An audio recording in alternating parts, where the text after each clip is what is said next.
Just 14 days before the opening whistle of the biggest football tournament on Earth, something unusual is happening. The stadiums are ready.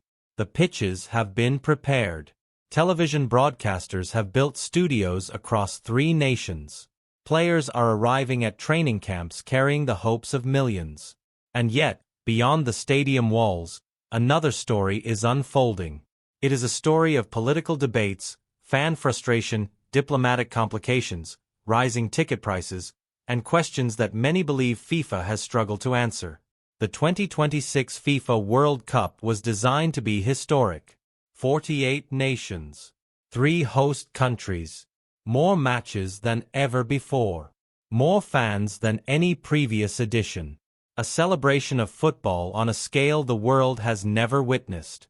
But as kickoff approaches, the tournament is becoming about far more than football. It has become a meeting point where politics, economics, international relations, and sport collide in ways few expected. And perhaps that is what makes this World Cup one of the most fascinating tournaments in modern history. Because while millions are preparing to watch 90 minutes of football, governments, football federations, supporter groups, and international organizations are debating questions that extend far beyond the pitch. Before we continue, if you enjoy football documentaries that go beyond transfers and highlights and explore the stories shaping the game itself, consider subscribing. It helps the channel continue producing thoughtful football journalism, and you'll never miss our coverage throughout the World Cup. The remarkable part is that none of these conversations exist in isolation. Each controversy feeds into another. Each debate reflects a wider concern. Taken individually, they may appear manageable. Viewed together, they paint the picture of a tournament entering unexplored territory. For decades, the FIFA World Cup has represented unity. A competition where political differences temporarily disappear as nations gather around a single ball. That ideal still exists. But modern football no longer exists in isolation from global events. The scale of the tournament means every decision carries diplomatic consequences. Every travel policy affects supporters. Every logistical challenge becomes international news. Every disagreement becomes part of football history. Perhaps nowhere is that more visible than in the discussions surrounding participation from countries facing complex geopolitical situations. Questions over visas, border procedures, travel arrangements, and security have generated intense debate months before a single match is played. Football associations have found themselves balancing sporting ambitions with national interests. Supporter organizations have voiced concerns about accessibility and affordability. Journalists have questioned whether football's promise of bringing the world together can survive increasingly complicated global realities. Meanwhile, FIFA insists that the tournament remains exactly what it has always intended to be, a celebration of the world's game. And to understand why these competing narratives have become so significant, we need to look beyond headlines. The conversation is not simply about one country, or one federation, or one controversy. It is about whether football can continue serving as a universal language in a world that seems increasingly divided. Across Europe, discussions emerged over the responsibilities of governing bodies when political tensions intersect with sporting events. Some commentators questioned whether football should remain completely separate from international affairs. Others argued that keeping the tournament alive despite political disagreements is precisely what makes the World Cup special. Supporter groups have added another dimension. For many traveling fans, affordability has become almost as important as qualification itself. Hotel prices, transport costs, accommodation shortages, secondary ticket markets. The financial burden of attending a modern World Cup has become a major talking point among supporters who have followed their national teams for decades. At the same time, FIFA has defended its planning and organizational framework, pointing to the unprecedented complexity of staging a competition across multiple host nations spanning an entire continent. From the governing body's perspective, challenges of this magnitude are inevitable. From the perspective of critics, those challenges reveal weaknesses that should have been anticipated long before the tournament approached. That difference in perception lies at the heart of the debate. Because football supporters rarely judge institutions by press conferences. They judge them by outcomes. And as kickoff approaches, every logistical issue, every diplomatic headline, and every public disagreement becomes another test of football's biggest governing body. Yet there is another side to this story. The football itself. Beyond every controversy stands an extraordinary generation of players preparing to compete for the sport's greatest prize. Young stars chasing their first World Cup. Veterans seeking one final moment of glory. Underdogs hoping to rewrite history. Nations carrying decades of expectation. For them, none of the surrounding debates change the objective. Win 7 matches. Lift the trophy. Become immortal.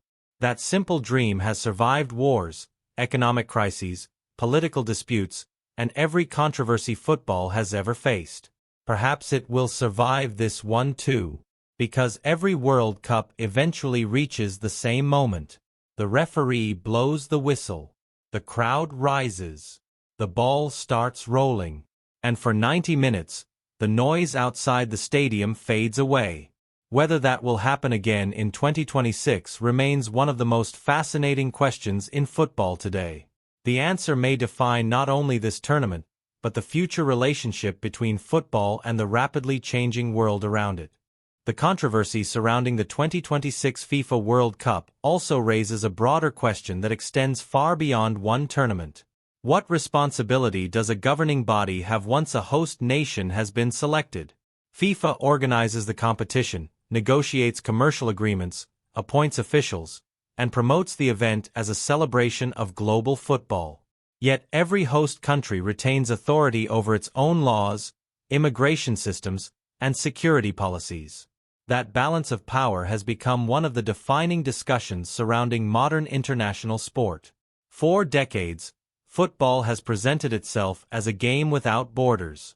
The World Cup is built on the idea that every qualified nation, regardless of geography or politics, can compete on the same stage. But every tournament also depends on political realities that exist outside the control of football itself.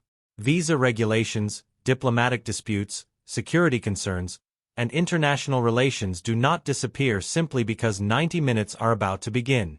That tension has sparked debate among supporters, journalists, and football administrators alike. Some argue that governing bodies should negotiate stronger guarantees before awarding hosting rights. Others believe national sovereignty must always come first and that sporting organizations cannot dictate immigration or domestic policy. Neither argument offers an easy solution, which is precisely why discussions around future tournaments are likely to continue long after hospitality packages. The World Cup has always been remembered through the songs, colors, and passion created by traveling supporters. Without that authentic energy, even the biggest stadium can feel different. At the same time, FIFA faces enormous logistical challenges.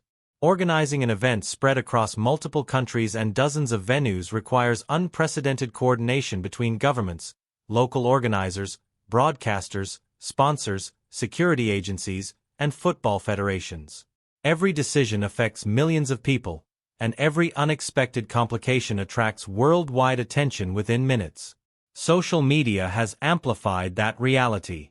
20 years ago, many organizational problems remained local stories. Today, a single airport incident, ticket complaint, or controversial statement can become global news within hours. Public perception evolves in real time, and governing bodies are expected to respond just as quickly. This changing media landscape has transformed football journalism itself. Modern supporters are no longer satisfied with highlights and scorelines alone. They want context. They want to understand why decisions are made, how institutions operate, and what happens behind closed doors.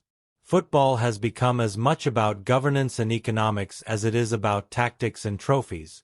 Yet despite every controversy, history suggests that something remarkable happens when the tournament finally begins.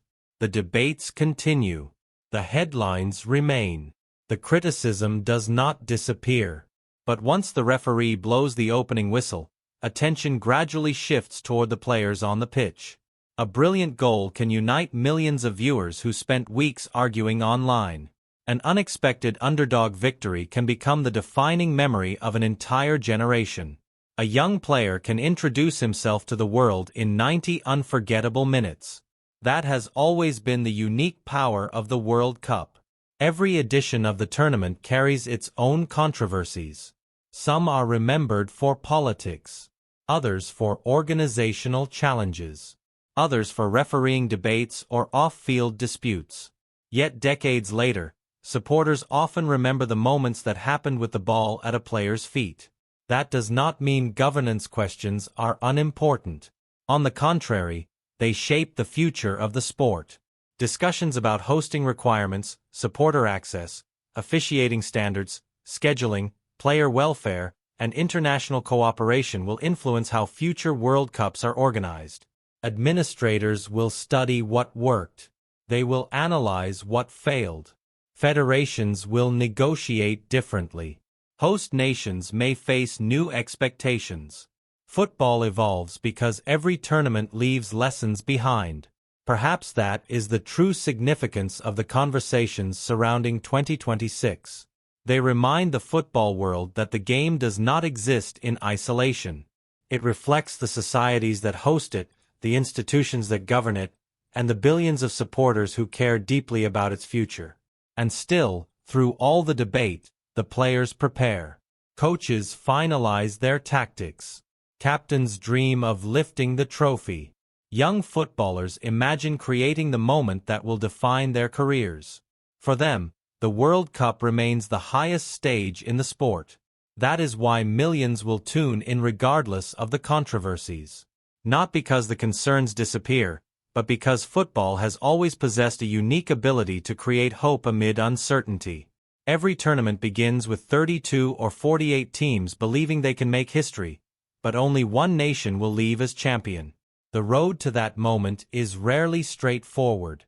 It is shaped by politics, economics, logistics, and global events beyond football's control. But eventually, everything leads back to the pitch. The passes, the tackles, the saves, the celebrations. And perhaps that is the greatest strength of the World Cup. It can spark difficult conversations about the future of the game while still delivering unforgettable sporting moments that transcend borders and generations. Whether remembered primarily for controversy or for footballing brilliance will ultimately depend not on the headlines before kickoff, but on the stories written during the tournament itself. As supporters, analysts, and journalists, we will watch both narratives unfold together. One off the pitch, one on it, and history will decide which becomes the lasting legacy of the 2026 FIFA World Cup. If you enjoyed this deep dive football documentary, let me know your thoughts in the comments. Do you believe modern World Cups can ever be separated from politics and global affairs, or is that now an unavoidable part of international football? I'd love to hear your perspective.